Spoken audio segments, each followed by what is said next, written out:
ओम गणेशाय नमः। नमस्कार दोस्तों, एक समय कैलाश पर्वत पर माता पार्वती तथा गणेश भगवान विराजमान थे। तभी वहाँ 12 मास की गणेश चतुर्थी का प्रसंग चल पड़ा।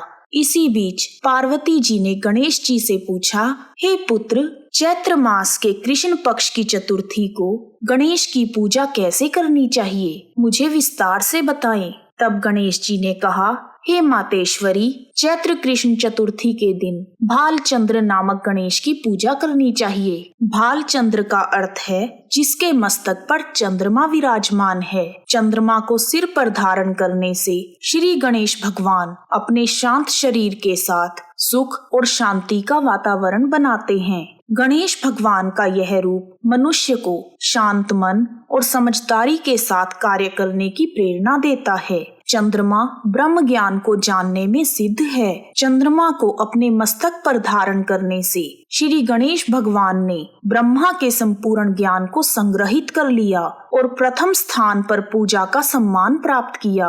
पूरा दिन व्रत रखकर रात में षोडशोपचार से पूजन करना चाहिए। इस दिन व्रतधारी को दूध, दही और देसी घी का सेवन करना चाहिए। यह व्रत सभी संकटों का नाश करता है। चैत्र संकष्टी के दिन शुद्ध घी के साथ बिजोरे और नींबू का हवन करने से निसंतान को संतान प्राप्त होती है। हे शैलपुत्री, चैत्र संकष्टी का इतिहास बहुत विचित्र है। मैं उसे आपको कह रहा हूँ। चैत्र संकष्टी की कथा को सुनने मात्र से ही मनुष्य को सभी सिद्धियां प्राप्त होती हैं। सतयुग में मकरध्वज नाम के एक धर्मात्मा राजा थे। वह अपनी प्रजा का संतान की तरह पालन करते थे। उनके राज्य में कोई निर्धन नहीं था। चारों वर्णों के लोग अपने अपने धर्मों का पालन करते थे और प्रजा को चोर डाकू आदि का भय नहीं था। राजा मकरध्वज के राज्य में प्रजा स्वस्थ और संपन्न रहती थी। सभी लोग उदार, बुद्धिमान, दानी और धार्मिक थे। इतना सुंदर राज्य शासन होते हुए भी राजा मकरध्वज की कोई संतान नहीं थी। बहुत समय बाद महर्षि याज्ञवल्क्य की कृपा से उन्हें एक पुत्र की प्राप्ति हुई। पुत्र को पाकर राजा मकरध्वज बहुत खुश हुए और वह अपना पूरा समय राजकुमार के पालन पोषण में व्यतीत करने लगे। उन्होंने राज्य का सारा कार्यभार अपने मंत्री को सौंप दिया।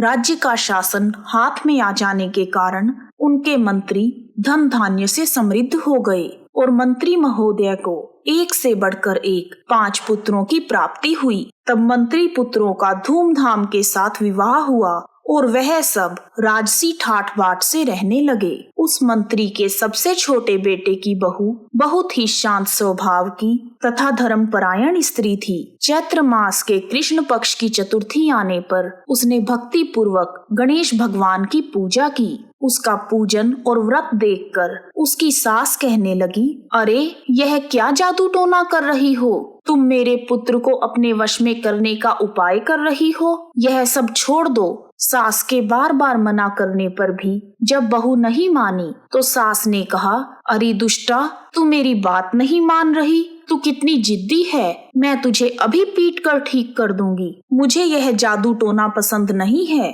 तब बहू बोली, सासू जी, मैं संकट नाशक गणेश भगवान का व्रत कर रही हूँ। यह व्रत अत्यंत फलदायक होता है। बहू की बात सुनकर सास वहाँ से चली गई और अपने पुत्र से कहने लगी, हे पुत्र, तुम्हारी बहू जादू टोना करने पर उतारू हो गई है। मेरे कई बार मना करने पर भी वह मान नहीं रही। तुम इसे मार पीट कर ठीक कर दो। मैं गणेश जी को नहीं जानती। वह कौन है और उसका व्रत कैसे होता है? हम तो राजघराने वाले हैं। हमें क्या कष्ट है जो यह हमारी रक्षा करेंगे? अपनी माता की बातों में आकर छोटे बेटे ने अपनी बहू को बहुत मारा। इतनी पीड़ा सहकर भी उसने पूरे विधि विधान से गणेश भगवान का व्रत किया। पूजा करने के बाद वह गणेश भगवान को याद करती हुई उनसे प्रार्थना करने लगी, हे गणेश भगवान, हे जगतपति, हे गजानन, मेरे सास ससुर आपको नहीं जानते।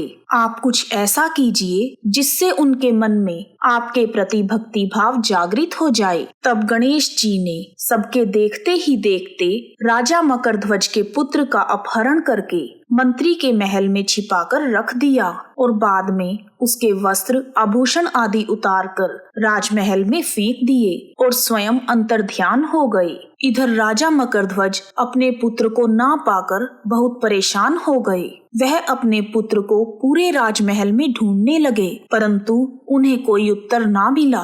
फिर उन्होंने मंत्री के महल में जाकर पूछा कि क्या मेरा राजकुमार यहाँ आ गया है। महल में उसके सभी कपड़े और आभूषण तो हैं, लेकिन वह नहीं है। ऐसा निंदनीय कार्य किसने किया है? हाय, मेरा पुत्र कहाँ चला गया? राजा मकरध्वज की बात सुनकर मंत्री बोला, राजन, आपका चंचल पुत्र कहाँ चला गया? मुझे इसका कुछ नहीं पता। मैं अभी सारे नगर में बाग बगीचे आदि सभी स्थानों में खोज करवाता हूँ। इसके बाद राजा नौकरों और सेवकों से कहने लगे, हे मंत्रियों, हे अंगरक्षकों, मेरे पुत्र का पता लगाओ। राजा का आदेश पाकर सभी लोग राजा के पुत्र को ढूंढने के लिए निकल पड़े। जब राजकुमार का कहीं पता न लगा तो सबने आकर राजा से डरते डरते निवेदन किया, महाराज, अपहरण करने वालों का कोई सुराग नहीं मिला और किसी ने भी राजकुमार को आते जाते नहीं देखा। उनकी बातों को सुनकर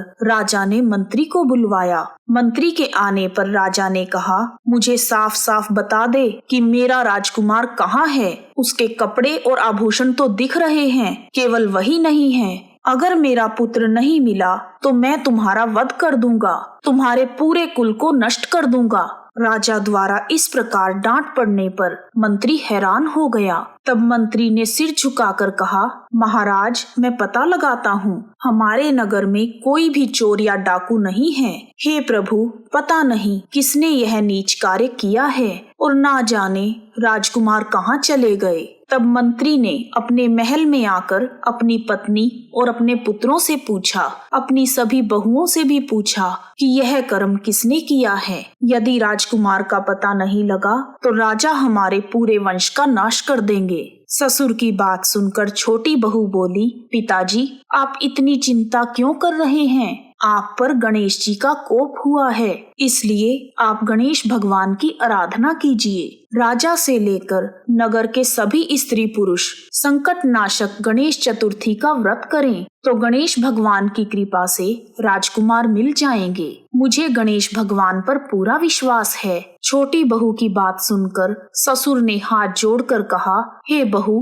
तुम धन्य हो, तुम मेरा और मेरे कुल का उद्धार करोगी। गणेश जी की पूजा कैसे की जाती है? हे सुलक्षणी, कृपा करके हमें विस्तार से बताओ। मैं मंद बुद्धि होने के कारण व्रत के महात्म्य को नहीं जानता। हे कल्याणी, हम लोगों से जो भी अपराध हुआ हो उसे क्षमा कर दो और राजकुमार का पता लगाओ। तब राजा सहित सभी प्रजाजनों ने गणेश भगवान को प्रसन्न करने के लिए संकट नाशक गणेश चतुर्थी का व्रत किया, जिससे गणेश भगवान प्रसन्न हो गए। सब लोगों के देखते ही देखते गणेश भगवान ने राजकुमार को वहां पर प्रकट कर दिया। राजकुमार को देखकर सभी नगरवासी हैरान हो गए और खुश भी हुए। राजा की खुशी की तो सीमा नहीं रही। आखिर उनका इकलौता पुत्र जो मिल गया था। तब राजा ने खुशी के मारे जोर जोर से गणेश भगवान की जय जयकार की और कहा, गणेश भगवान धन्य हैं और साथ ही मंत्री की कल्याणी बहू भी धन्य है, जिसकी कृपा से मेरा पुत्र यमराज के पास से लौट आया है। उसके बाद सभी लोग इस संतानदायक व्रत को विधि पूर्वक करने लगे। बोलो गणेश भगवान की जय। तब गणेश जी बोले, हे माता, चैत्र संकष्टी चतुर्थी के व्रत से बढ़कर कोई अन्य व्रत नहीं है। इसी कथा को श्री कृष्ण भगवान ने एक बार युधिष्ठिर को भी सुनाया था और चैत्र कृष्ण चतुर्थी का व्रत करके युधिष्ठिर ने अपने खोए हुए राज्य को फिर से प्राप्त किया। इस प्रकार चैत्र कृष्ण पक्ष की संकष्टी चतुर्थी की कथा पूर्ण हुई। ओम गणेशाय नमः। यदि आपको वीडियो पसंद आया है तो कमेंट बॉक्स में जय श्री गणेश भगवान लिखना ना भूलें। आप सभी का हार्दिक धन्यवाद। जय गणेश भगवान।